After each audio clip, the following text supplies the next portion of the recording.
Hello everyone, আসসালামু আলাইকুম। Welcome back to Anamika's kitchen. আমাদের কিন্তু বিভিন্ন ধরনের স্ন্যাক্স অথবা চিকেনের বিভিন্ন আইটেম তৈরি করার জন্য একটি ইনগ্রিডিয়েন্টস অনেক বেশি প্রয়োজন হয়, যেটা হচ্ছে ব্রেড ক্রাম্বস। আর এটা দোকান থেকে কিনতে গেলে কিন্তু অনেক বেশি দাম রাখে এবং সবসময় অ্যাভেলেবল পাওয়াও যায় না। তাই আজকে আমি আপনাদেরকে দেখাবো কিভাবে বাসায় মাত্র একটি উপকরণ দিয়ে এবং 2 মিনিটেই এই ব্রেড ক্রাম্বসটা আপনারা তৈরি করে নিতে পারবেন, একদম হুবহু দোকানের মতো করে। এখন থেকে আর বাইরে থেকে কিনে এনে ব্রেড ক্রাম্বস ইউজ করতে হবে না। এভাবে আপনারা বাসায় কিন্তু তৈরি করে নিতে পারবেন।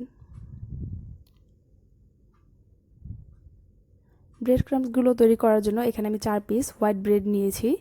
এখন ব্রেডের যে চারপাশে ব্রাউন কালারের যে অংশটা আছে সেটা একটা ছুরি দিয়ে কেটে আমি ব্রেডগুলো টুকরো টুকরো করে কেটে নিব।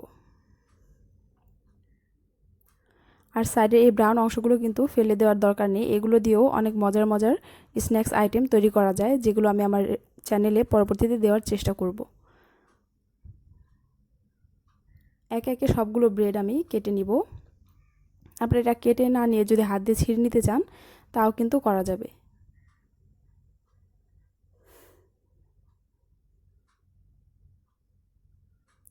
আর এখানে আপনারা যে কোনো ধরনের ব্রেড কিন্তু ইউজ করতে পারবেন।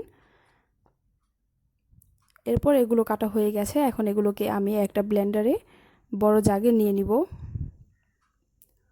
নিয়ে এতে আমি দিয়ে দিব 1/2 টেবিল চামচ পরিমাণ অরেঞ্জ ফুড কালার। এটা পাউডার ফুড কালার। এখানে কিন্তু লিকুইড ফুড কালারটা ইউজ করা যাবে না, পাউডার কালারটাই ইউজ করতে হবে। এরপর এটাকে আমি ব্লেন্ড করে দিব খুব ভালো করে, মিহি করে। আপনাদের যদি মনে হয় আরেকটু কালার অ্যাড করতে হবে তাহলে কিন্তু আপনারা অ্যাড করে দিতে পারেন, অথবা আপনারা এটা চাইলে কিন্তু বিভিন্ন ধরনের রং ইউজ করতে পারেন, কিন্তু সেটা ফুড কালার হতে হবে এবং পাউডার কালারটাই হতে হবে। লিকুইডটা দিলে কিন্তু এখানে হবে না। এটা কিন্তু ব্লেন্ড করা হয়ে গেছে, দেখতেই পাচ্ছেন আমাদের ব্রেড ক্রাম্বসটা কিন্তু একদম রেডি। এখন এটাকে আপনারা যদি একটু বেশি দিন সংরক্ষণ করতে চান তাহলে চুলায় হালকা একটু ভেজে নিতে পারেন, কিন্তু এটা ভাজার দরকার নেই। যদি আপনারা এভাবে এটা একটা এয়ারটাইট বক্সে রেখে নর্মাল ফ্রিজে রেখে দেন তাহলে প্রায় 15 দিনের মতো ইউজ করতে পারবেন, অথবা এইভাবে যদি চান সরাসরি তৈরি করেও কিন্তু ইউজ করতে পারবেন। এখন এটা দিয়ে বিভিন্ন ধরনের স্ন্যাক্স আইটেম তৈরি করা যাবে।